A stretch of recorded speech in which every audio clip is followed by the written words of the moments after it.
Nah, lalu kalau dikatakan misalnya Allah itu satu sama dengan Yesus itu adalah Allah seperti pemahaman dari oneness, eh, ya enggak lah, pasti kan enggak. Dari penjelasan tadi kita udah tahu bahwa eh, Allah itu di atas segala-galanya. Allah itu mencakup tiga pribadi ini, sehingga pada saat tiga-tiganya hadir barulah itu kita melihat sosok yang utuh yang disebut Allah begitu.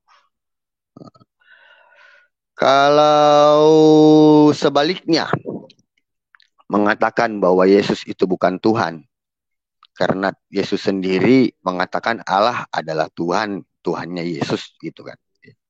Lalu katakan Yesus itu diciptakan, ya enggak. Suara kita ini bukan kita yang menciptakan, bukan kita diem lalu kita ngomong akhirnya suara itu tercipta, enggak. Suara itu sudah ada sama-sama dengan kita walaupun meskipun kita diam gitu.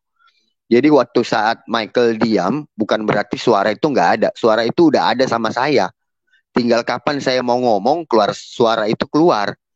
Tapi bukan berarti saya menciptakan suara itu. Kecuali saya menciptakan suara, misalnya saya ngomong, misalnya saya mendirikan suara bebek. Nah, itu saya menciptakan suara bebek yang berasal dari saya. Gitu. Tapi kalau saya ngomong seperti ini, seperti biasa, suara itu memang sudah ada pada saya. Tinggal kapan saya mau ngomong. Nah, ini konsepnya seperti itu. Makanya dikatakan Yesus berkata bahwa dia sudah ada sebelum zaman dijadikan. Karena memang suara itu sudah ada bersama-sama dengan Allah. Tinggal kapan Allah mengeluarkannya menjadi firman, lalu kapan Allah menjadikan firman itu menjadi manusia, menjadi Yesus begitu. Jadi sebenarnya dengan konsep praktis seperti itu kayaknya lebih mudah deh kita mempelajari soal Trinitas. Mungkin ada tambahan dari teman-teman yang lain, dipersilahkan. Monggo.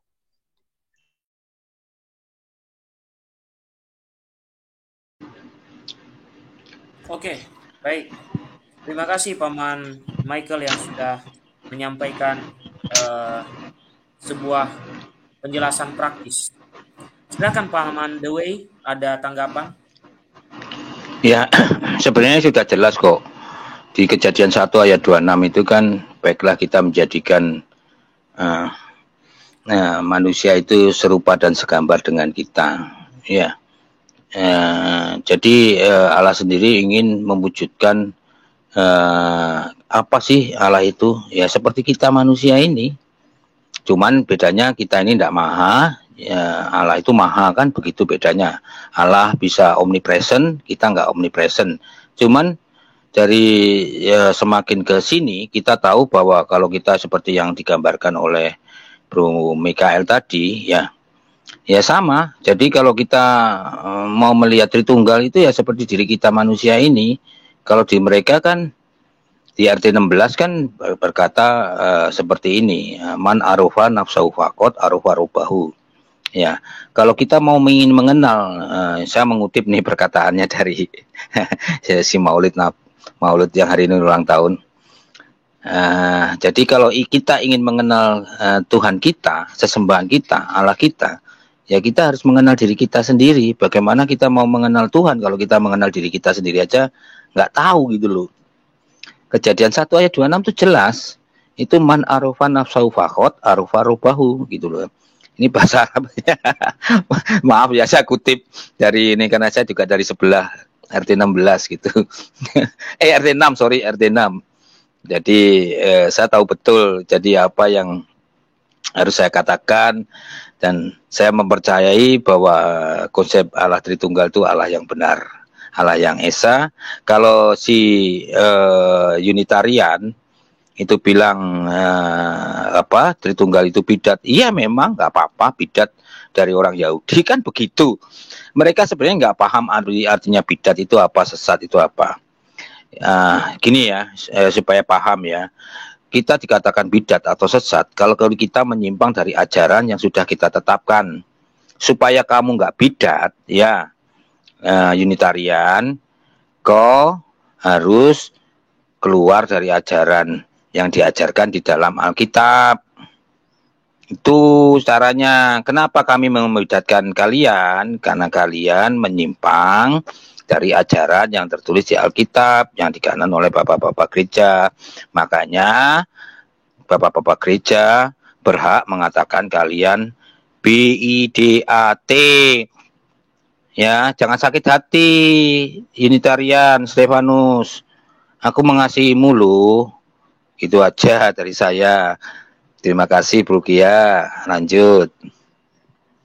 Oke, baik Bapak Ibu. Saya kira kita closing statement ya. Karena mungkin kita besok akan misa. Saya misanya sih jam 10, tapi Bapak-bapak nanti supaya tidak terganggu juga kalau mau misa ya.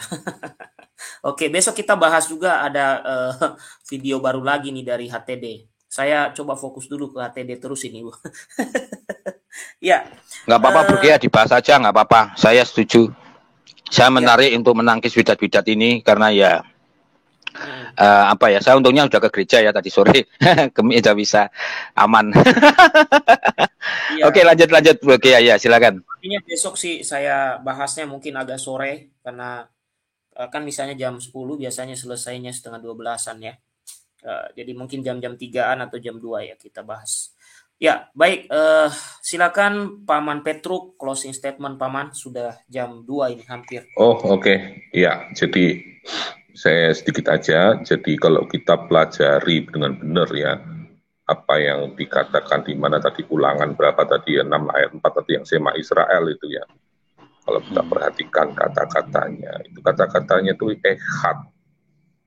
Kalau kita lihat dari maknanya ehad itu apa? Itu kan satu, tapi bukan satu kesatuan. Beda dengan yahid yang di only hanya. Ya, dari kata itu aja sudah menimbulkan bahwa satunya itu adalah kesatuan dari yang jamak. Dengan kata Elohim itu kan juga sebetulnya artinya jamak juga, satu yang jamak, kesatuan juga. Jadi kalau misalnya hanya di only saja, mesti katanya bukan Elohim kan, Eloah atau ilah gitu, Eloah. Nah, kalau kita memahami kata-kata di situ aja kita sudah bisa tahu bahwa kesatuan satu esanya itu adalah satu kesatuan dari yang jamak. Kata ekat itu pun juga mengandung satu dari kata kesatuan, satu yang dari kesatuan yang jamak, bukan hanya, bukan di only. Kalau di only pasti pakai namanya yakin. Gitu kan. Nah, dari orang Yahudi kan apa ya? Ada yang mengimani itu hanya satu-satunya, tapi juga ada yang tadi ditampilkan pada Yahudi yang mistisisme itu kan juga mengatakan bahwa pesannya Yahweh itu juga dari tiga kesatuan gitu kan. Jadi kita lihat bahwa pemahaman Kristen ya, terutama Katolik mengenai apa yang tersirat di Perjanjian Lama dan Perjanjian itu sudah jelas-jelas menyimpulkan bahwa makna esa itu dari wahyu yang ada itu adalah Tritunggal itu. Jadi jangan salah, kadang-kadang orang yang mengatakan di sana itu Triteos, Om Dwi ya. Jadi pemahamannya itu Triteos itu. Iya, itu beda, nggak bisa disamakan. Kalau Triteos kan terpisah, benar-benar terpisah. Iya, makanya pemahaman mereka kan itu seperti itu gitu loh. Beda. Penjelasan Om Michael tadi sudah jelas bahwa kalau kita sebetulnya kalau kita dari Bapa, dalam Bapa itu kan ada roh dan firman. Udah. Firmannya keluar dari Bapa yang menjadi manusia, itu kan simpelnya kan seperti itu. Itu, terima kasih.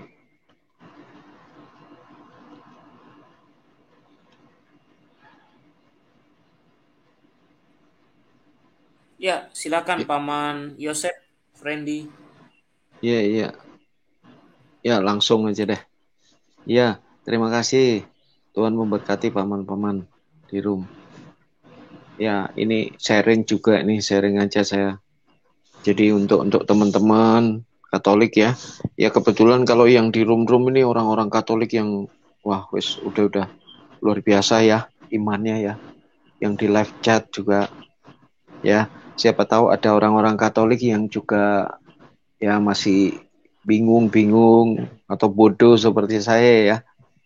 Cuma saya bagi pengalaman aja bahwa keesaan kita itu ya Tritunggal. Bukan Triteos tadi yang disebutkan Bro Dewe atau Bro Petro ya.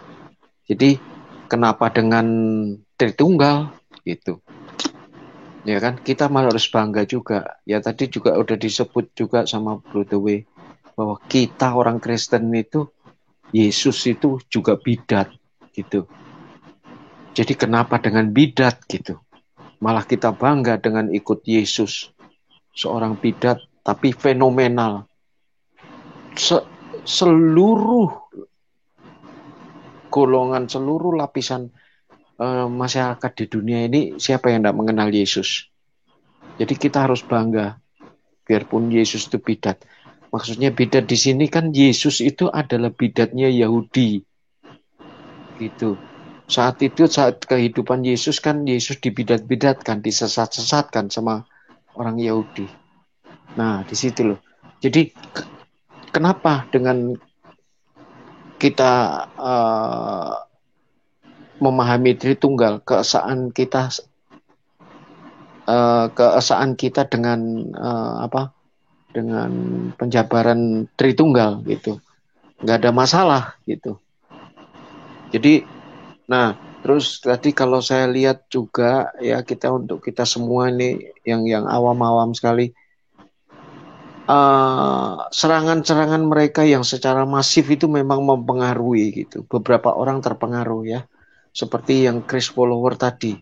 Jadi dia keesaan agama dia ya, tanda kutip keesaan ya, padahal bukan esa, benar-benar esa itu yang setahu saya. Jadi keesaan dia ini secara masif dia tujukan, dia serangkan ke orang Kristen gitu. Itu satu, itu mempengaruhi juga ya, tadi seperti Bro Chris cerita ya. Kedua juga ada hal-hal yang dari dalam orang Kristen sendiri ini yang kalau saya lihat ini. Jadi dalam doa, dalam ibadah mereka itu berbeda sekali dengan ibadat dan doanya orang Katolik. Benar-benar Tritunggal tulennya di Katolik. Berbeda gitu. Jadi penyebutan kata-kata Yesus itu berulang-ulang, berpuluh-puluh. Dalam satu doa itu berpuluh-puluh. Nah, ini kadang-kadang mempengaruhi umat-umat apalagi yang awam, yang tidak mengerti gitu.